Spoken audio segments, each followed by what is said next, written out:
கிறிஸ்துவுக்குள் பிரியமான சகோதர சகோதரிகளே, உங்கள் யாவரையும் ஆண்டவராகிய இயேசு கிறிஸ்துவின் இனிய நாமத்திலே வாழ்த்துக்களை தெரிவித்துக் கொள்ளுகின்றேன். இந்த நாளிலும் கூட உங்களோடு கூட கொடுக்கும்படியாக கர்த்தர் கொடுத்த ஒரு தலைப்பு, நான் மாறாதவர் ஆனால் நான் மாற்றுகிறவர் என்கிற ஒரு தலைப்பிலே கர்த்தர் தம்முடைய வார்த்தையை பகிர்ந்து கொள்ளும்படியாய் என்னை ஏவினார். ஆம், எனக்கு பிரியமான தேவ ஜனமே, இந்த ஆண்டில் கர்த்தர் வாக்குறுதிகளை நமக்கு கொடுத்திருக்கலாம். அற்புதமான வாக்கு தத்தங்களை நமக்கு ஆண்டவர் கொடுத்திருக்கலாம். ஆனால் இன்னும் நிறைவேறவில்லையே, என்னுடைய சூழ்நிலை மாறவில்லையே, என்னுடைய வேலையில் வருமானம் உயர்வு இல்லையே, என்னுடைய வாழ்க்கையில மாறுதல்கள் இல்லையே, என்னுடைய பிள்ளைகளுடைய வாழ்க்கையிலே மாறுதல்கள் இல்லையே, என்னுடைய பெற்றோருடைய வாழ்க்கையிலே மாறுதல் இல்லையே, என்னுடைய கணவன் என்னுடைய மனைவியினுடைய நடத்தைகளிலே சுபாவங்களிலே மாறுதல் இல்லையே, மாற்றங்கள் இல்லையே, இந்த நிலைமை எப்போது மாறும், யார் மாற்றுவார்கள், என்று மாறும் என்று சொல்லி நாம் அநேகர் எத்தனை வாக்குத்தத்தங்கள் நாம் பெற்றிருந்தாலும் கூட திடீரென்றோ அல்லது தொடர்ந்தோ நமக்கு சூழ்நிலைகள் மாறி நம்மை பலவிதமான வேதனைகளுக்கும் சோதனைகளுக்கும் ஆளாக்கும் பொழுது நாமும் கூட ஆண்டவரை பார்த்து, ஆண்டவரே, எப்பொழுது இந்த நிலைமை மாறும், எப்பொழுது இந்த மனிதர்கள் மாறுவார்கள், எப்பொழுது என்னுடைய சூழ்நிலை, என்னுடைய வேலை மாறும், என்னுடைய உயர்வு எப்பொழுது எனக்கு கிடைக்கும், மாறவே மாறாதா என்று சொல்லி நாம் சோர்ந்து போகிறோம். ஆனால் கர்த்தர் இன்றைக்கு அவர் மாறாதவர் என்று சொல்கிறார், ஆனால் நான் மாற்றுகிறவர் என்றும் சொல்லுகின்றார். ஆம், எனக்கு பிரியமானவர்களே, மல்கியாவின் புஸ்தகம் 3ஆம் அதிகாரம் 6ஆம் வசனத்துல நான் மாறாதவர் என்று சொல்லி கர்த்தர் சொல்லியிருக்கின்றார். ஆம், நீங்களும் நானும் ஆராதிக்கிற, வணங்குகிற, நம்புகிற அந்த ஆண்டவராக இயேசு கிறிஸ்து யார் தெரியுமா? அவர் நேற்றும் இன்றும் என்றும் மாறாதவர். அவர் என்றைக்கும் உயிரோடு கூட இருக்கிறவர்.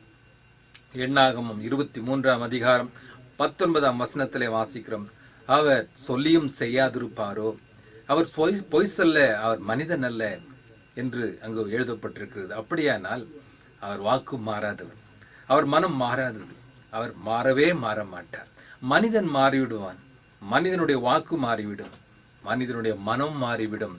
ஆனால் நம்முடைய கர்த்தரோ ஒரு நாளும் மாற மாட்டாருங்க. அவருடைய வாக்குத்தத்தமும் மாறாது.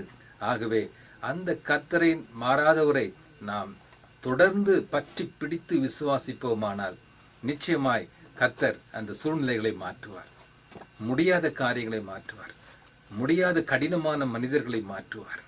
நம்முடைய வாழ்க்கையின் நிலைகளை எல்லாம் அவர் மாற்றி விடுவார். சோர்ந்து போகாதிருங்கள். இந்த நாளிலே உங்களோடு கூட வேதாகமத்தின் அடிப்படையிலே, வேதாகம சம்பவத்தின் அடிப்படையிலே கர்த்தர் எவ்வளவாக அவர் மாற்றுகிறவராய் இருக்கிறார் என்று நாம் தொடர்ச்சியாக, நான் இனி வரும் நாட்களில, இனி வரும் ஒளிபரப்புகளிலே உங்களோடு கூட தொடர்ச்சியான செய்திகளை அளிக்க நான் விரும்புகின்றேன். பரிசுத்த ஆவியானவர் தொடர்ந்து இவ்விதமான செய்திகளை உங்களோடு கூட பகிர்ந்து கொள்ளும்படி என்னை மறுபடியும் ஏவினார். ஆம், எனக்கு பிரியமானவர்களே, என்னதான் விசுவாசிகளா இருந்தாலும், ஊழியக்காரர்களா இருந்தாலும் கூட, ஏன் இந்த நிலைமை இப்படியே இருக்கிறோமே, இன்னும் வளர்ச்சி இல்லையே, இன்னும் உயர்வு இல்லையே, மாறவில்லையே, மாறுதல்கள் இல்லையே, மாற்றங்கள் இல்லையே மனிதனுடைய வாழ்க்கையில் என்று சொல்லி கலங்கி தவிக்கிறோம், சோர்ந்து போகிறோம், உடைந்து போகிறோம், ஏமாற்றம் கொள்ளுகிறோம், ஏன் தோல்வி மனப்பான்மையை கொள்ளுகின்றோம். ஆனால் கர்த்தர் இன்றைக்கு திடப்படுத்தி பலப்படுத்தி சொல்கிற வார்த்தை, மகனே மகளே, நான் மாறாதவர் ஆனால் நான் மாற்றுகிறவர். உன்னுடைய சூழ்நிலைகளை நான் மாற்றுவேன். கடினமான மனிதர்கள் என்று நீ சொல்லிக் கொண்டிருக்கிறாய், அந்த மனிதர்களை மாற்றுவேன். அவருடைய சுபாவங்களை நான் மாற்றுவேன். உன் பிள்ளைகள் அடங்காத பிள்ளைகளை நான் மாற்றுவேன். உன்னுடைய வேலை ஸ்தலத்துல உனக்கு வருமான உயர்வே இல்லை, அதே நிலைமைதான் இருக்கிறேன் என்று சொல்கிறாயா? கர்த்தர் அந்த சூழ்நிலை நான் மாற்றுவேன் என்று சொல்லுகின்றார். ஆம், இன்றைக்கு முதலாவது தலைப்பிலே உங்களோடு கூட நான் பேச விரும்புகிற காரியம் என்ன தெரியுமா? யோவான் சுவிசேஷம் 2ஆம் அதிகாரம் 1 வசனத்திலிருந்து 10ஆம் வசனங்கள் உள்ள பகுதியிலிருந்து உங்களுக்கு கர்த்தர் எவ்விதமாக முதலாம் அற்புதத்தை செய்து அந்த அற்புதத்தின் மூலமாக அங்கு நிலவப்பட்ட, அங்கு நிலவிக் கொண்டிருந்த குறைவை அவர் நிறைவாய் மாற்றினார் என்பதை குறித்து உங்களோடு கூட பகிர்ந்து கொள்வதோடு மாத்திரமல்ல, அந்த பகுதியிலிருந்து நாம் கற்றுக்கொள்ள வேண்டிய பாடங்கள் என்ன. நாம் கேட்கிறோம் அல்லவா, என்று மாறும், எப்படி மாறும், யார் மாற்றுவார்கள் என்று சொல்லி. நாம் இப்படி செய்தால் நிச்சயம் மாறும்.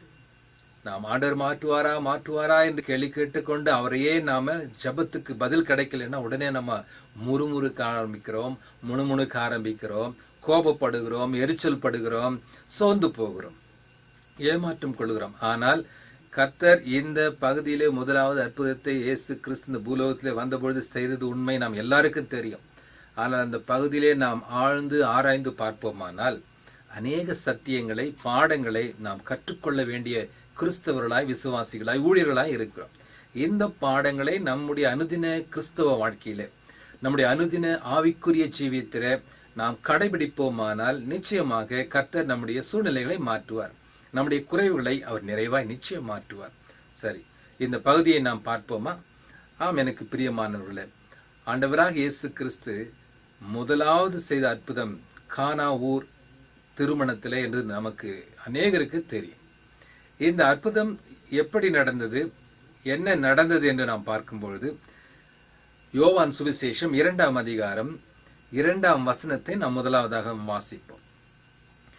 இயேசுவும் அவருடைய சீஷரும் அந்த கல்யாணத்துக்கு அழைக்கப்பட்டிருந்தார்கள். 3வது வசனம், திராட்சரசம் குறைவுபட்ட போது என்று சொல்லப்படுகிறது. அப்படியானால் இயேசுவும் அவருடைய சீஷரும் மரியாளும் அந்த திருமணத்துக்கு அழைக்கப்பட்ட பொழுது அவர்கள் போன உடனே அவர்கள் கண்ட காட்சி, நிலவின ஒரு சூழ்நிலை என்ன தெரியுமா?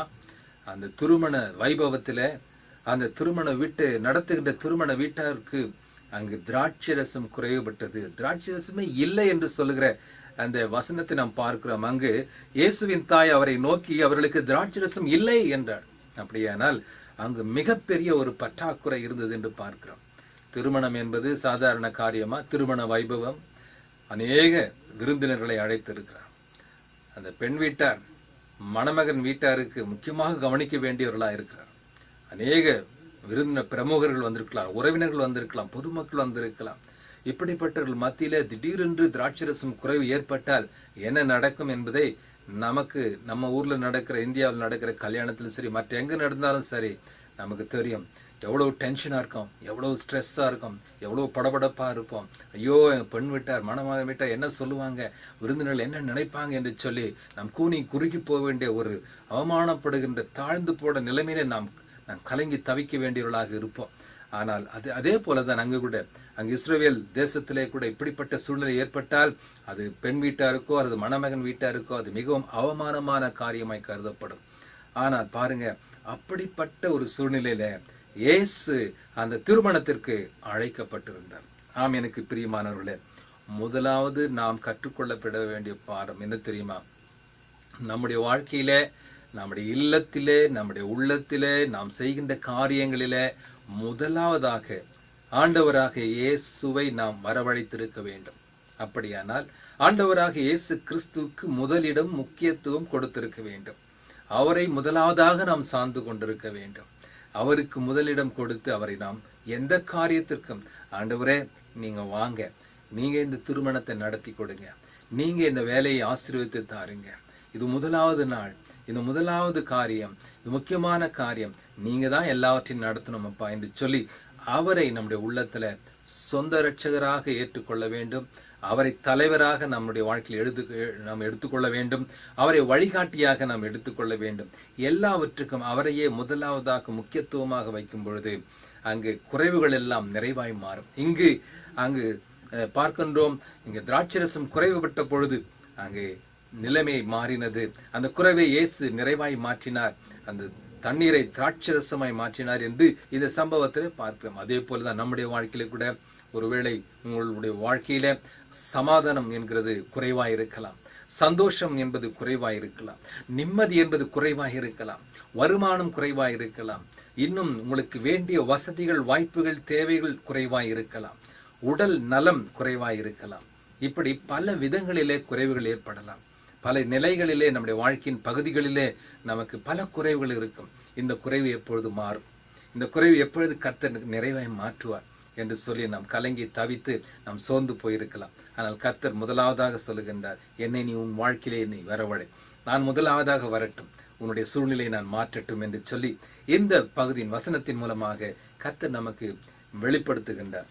இரண்டாவது நாங்கள் பார்க்கின்றோம், அங்கு மரியாள் அவருடைய இயேசுவின் தாய் உடனே ஓடி வந்து என்ன சொல்ற, அவர்களுக்கு திராட்சரசம் இல்லை, ஏதாவது செய்யுங்கள் அப்படின்னு சொல்லி தன்னுடைய குமாரனை நோக்கி அவர் சொல்லும்போது அவர் என்ன சொல்லுகின்றார்? அதற்கு இயேசு 4வது வசனம், யோவான் சுவிசேஷம் 2ஆம் அதிகாரம் 4ஆம் வசனத்திலே அதற்கு இயேசு, ஸ்திரீயே உனக்கும் எனக்கும் என்ன, என் வேளை இன்னும் வரவில்லை, என் வேளை இன்னும் வரவில்லை என்று சொல்லுகின்றார்.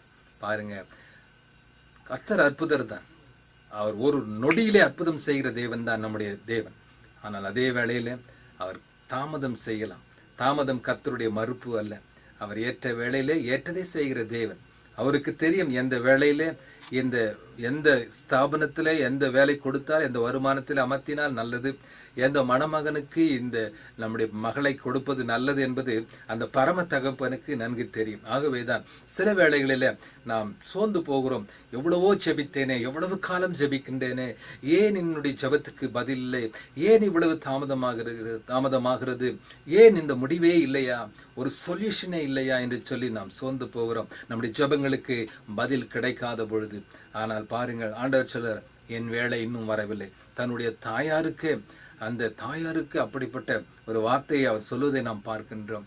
அந்த பிதா உத்தரவு இட்டால் தான் நான் அற்புதம் செய்ய முடியும், அவருடைய வேலைக்காக நான் காத்து கொண்டிருக்கிறேன் என்று சொல்லி அவர் கொஞ்சம் தாமதம் பண்ணினார் என்பதை நாம் பார்க்கின்றோம். ஆம், எனக்கு பிரியமானவர்களே, சில வேளைகளிலே ஆண்டவர் அற்புதம் செய்வார், சில வேளைகளிலே ஆண்டவர் தாமதமும் செய்வார். காரணம் என்ன என்று சொன்னார், அவருடைய வேலை அது பெர்ஃபெக்டா இருக்கும், அது பரிபூர்ணமா இருக்கும், அது முழுமையான சந்தோஷத்தை தரும், முழுமையான நிம்மதியை தரும். பாருங்க, நிறைய வேளைகளில நாம் அவசரப்பட்டு ஆத்திரப்பட்டு நம்ம சில காரியங்களை நாம் செய்து முடிக்கணும்னு சொல்லி நம்ம உணர்ச்சி வசப்பட்டு செய்யும் பொழுது பல வேளையிலே நம்முடைய பிள்ளைகளை நாம தெரியாத இடத்துல கொடுத்துட்டு அவள் காலமெல்லாம் கண்ணீர் விட வேண்டிய ஒரு சூழ்நிலை ஏற்படுகிறது. பல சிக்கல்களிலே நாம் மாட்டிக்கொள்ளுகின்றோம், அதிலிருந்து விடுபட முடியாதபடிக்கு தவிக்கிறோம். ஆம், எனக்கு பிரியமானவர்களே, கர்த்தருடைய வேலை வரும்போது அது பரிபூர்ணமாக இருக்கும், பூரண மகிழ்ச்சியா இருக்கும், முடிவு வரைக்கும் அது நிம்மதியான ஒரு காரியமா இருக்கும். ஆம், எனக்கு பிரியமானவர்களே, சங்கீதம் 46 நாம் வாசிக்கின்றோம். சங்கீதம் 46 10ஆம் வசனத்துல, நீங்கள் அமர்ந்திருந்து நானே தேவன் என்று அறிந்து கொள்ளுங்கள் என்று சொல்லுகின்றார். அப்படியானால் wait upon the Lord, be still and know that I am God என்று சொல்லுகின்றார். சில வேளையிலே நாம் அமர்ந்திருந்து பொறுமையோட விசுவாசத்தோட கர்த்தர் எனக்கு கொடுத்த வாக்குத்தத்தத்தை நிறைவேற்றுவார். பாருங்கள், ஆபிரகாமுடைய வாழ்க்கையிலே கூட கர்த்தர் அவனுக்கு ஈசாக்கை தருவேன் என்று சொன்னது அவனுடைய 75வது வயதில். ஆனால் எப்பொழுது கர்த்தர் கொடுத்தார் அந்த குழந்தையை தெரியுமா?